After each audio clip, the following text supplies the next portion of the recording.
नमस्ते विद्यार्थी मित्रों, कैसे हैं आप? आशा करता हूं कि आप सभी मजे में ही होंगे।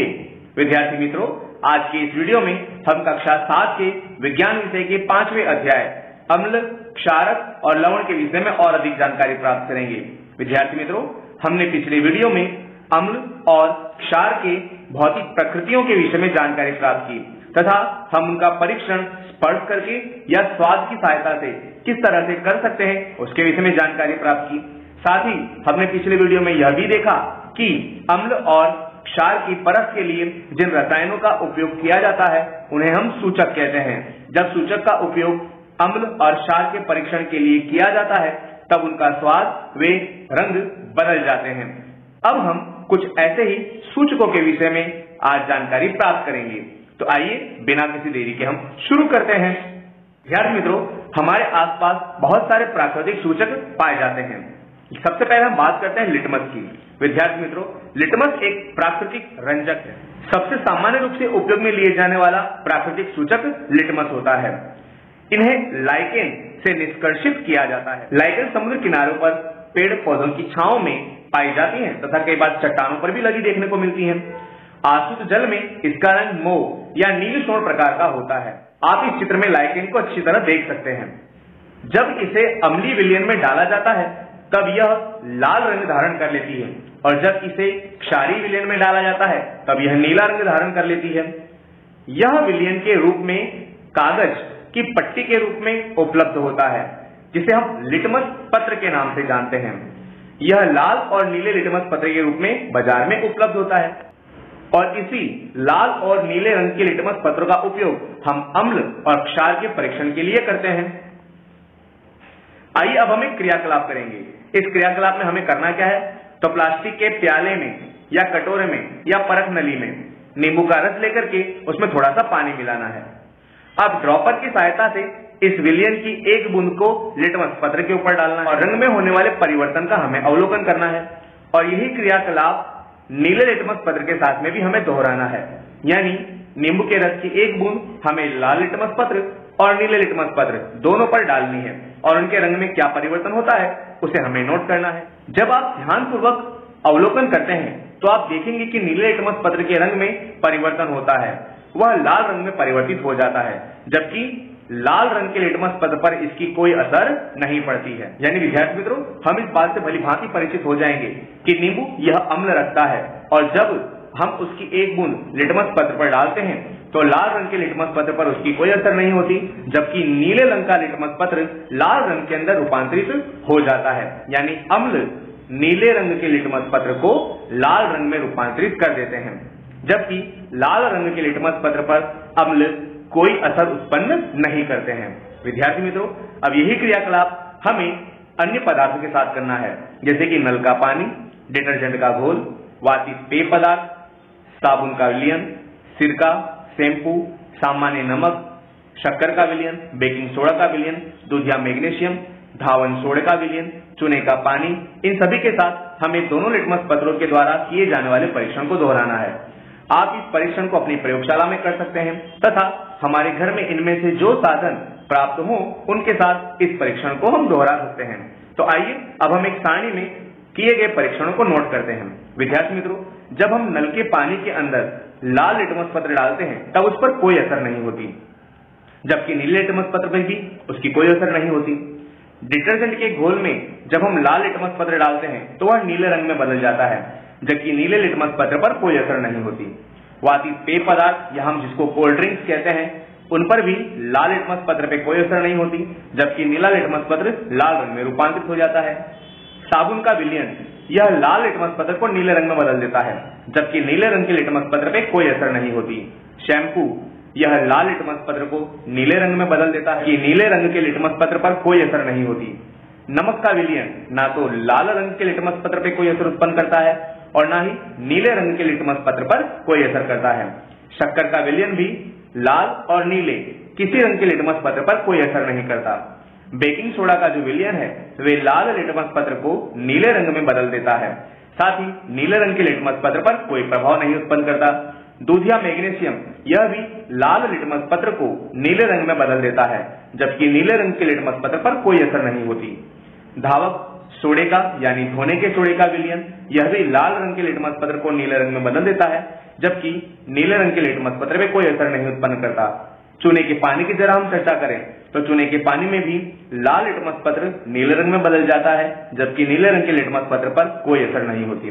विद्यार्थी मित्रों, इस क्रियाकलाप द्वारा हम कितना जान सकते हैं कि कुछ ऐसे विलयन भी होते हैं कि जिनके ऊपर लिटमस पत्र कोई असर नहीं करता, यानी ना तो लाल लिटमस पत्र नीला बनता है और ना ही नीला लिटमस पत्र लाल रंग में रूपांतरित होता है। तो विद्यार्थी मित्रों, ऐसे पदार्थ उदासीन पदार्थ कहे जाते हैं। वे ना तो अम्लीय होते हैं और ना ही क्षारीय होते हैं।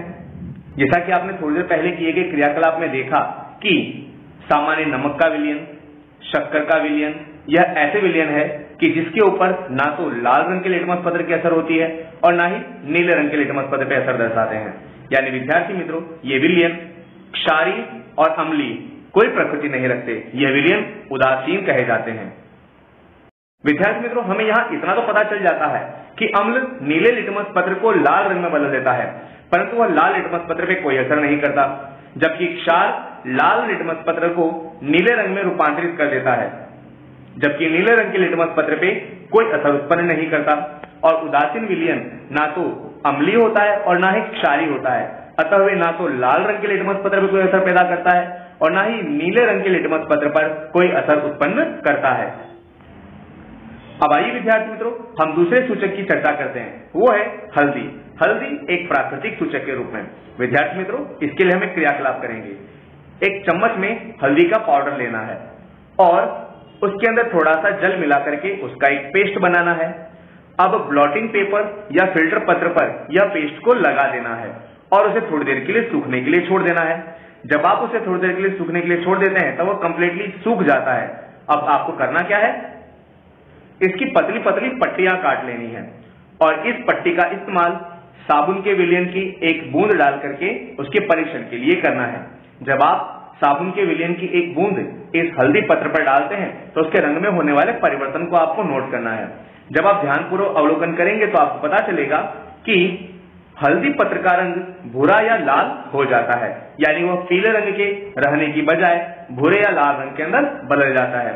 इस प्रकार विद्यार्थी मित्रों, यही क्रियाकलाप आपको नींबू के रस, संतरे के रस, सिरका, दूध या मैग्नीशियम, खाने का सोडा, चूने का पानी, शक्कर और नमक के साथ दोहराना है और क्या होता है उसे एक सारणी में नोट कर लेना है। यह क्रियाकलाप करके हमने एक सारणी तैयार की है। इसमें हम देखेंगे कि हल्दी पत्र पर यह रसायन किस प्रकार की असर उत्पन्न करते हैं। जब नींबू के रस की एक बूंद आप हल्दी पत्र पर डालते हैं तो वह उसके रंग पर कोई असर उत्पन्न नहीं करता, अर्थात हम कह सकते हैं कि नींबू का रस अम्ल या तटस्थ हो सकता है। संतरे का रस पे कोई असर उत्पन्न नहीं करता, यानी वह भी अम्ल या तटस्थ हो सकता है। सिरका हल्दी के विलयन पर कोई असर नहीं डालता, अतः वह भी अम्ल या तटस्थ हो सकता है। जबकि जो दूध या मैग्नीशियम है वह भूरे रंग के अंदर हल्दी पत्र को बदल देता है, यानी हम कह सकते हैं कि यह क्षारीय प्रकृति रखता है। खाने का सोडा, जब इसकी एक बूंद हम हल्दी पत्र पर डालते हैं तब वह भी भूरे रंग में हल्दी पत्र को बदल देता है, अर्थात यह भी क्षारीय प्रकृति रखता है। चूने के पानी की जब हम एक बूंद हल्दी पत्र पर डालते हैं तब उसका पीला रंग भूरे लाल रंग में बदल जाता है, यानी वह भी क्षारीय प्रकृति रखता है। परंतु विद्यार्थी मित्रों, जब हम शक्कर और नमक के विलयन की एक एक बूंद हल्दी पत्र पर डालते हैं तब वह उस पर कोई असर नहीं करते, यानी हम कह सकते हैं कि शक्कर और नमक का विलयन क्षारीय या तटस्थ हो सकता है। इस प्रकार विद्यार्थी मित्रों, हम हल्दी पत्र की सहायता से क्षारीय गुणधर्म की परख सरलता से कर सकते हैं। अब विद्यार्थी मित्रों, हम चर्चा करते हैं सूचक के रूप में गुड़हल के फूल की। आपने विद्यार्थी मित्रों बाजार के अंदर बहुत सारे गुड़हल के पौधे जरूर देखे होंगे और आपने उनके पुष्पों को भी भली भांति देखा होगा। अब इसके लिए हमें क्रियाकलाप करना है। हमें करना क्या है विद्यार्थी मित्रों, गुड़हल के फूल की कुछ पंखुड़ियां एकत्र कर लेनी है और उन्हें एक बीकर में रख देना है। उसमें थोड़ा सा जल डाल करके उस जल को हमें गर्म करना है। इस मिश्रण को थोड़ी देर तक के लिए रहने देना है, जब तक कि वह जल रंगीन ना हो जाए। अब इस विलयन का उपयोग आप सूचक के लिए कर सकते हैं। यदि आप इस प्रकार का क्रियाकलाप न करना चाहें तो आप दूसरा क्रियाकलाप कर सकते हैं। उसमें आपको करना क्या है, एक फिल्टर पत्र लेना है और उस फिल्टर पत्र पर जो जासूद आपने लिया है उस जासूद के फूल की पंखुड़ियों को जासूद पत्र पर अच्छे से घिस देना है।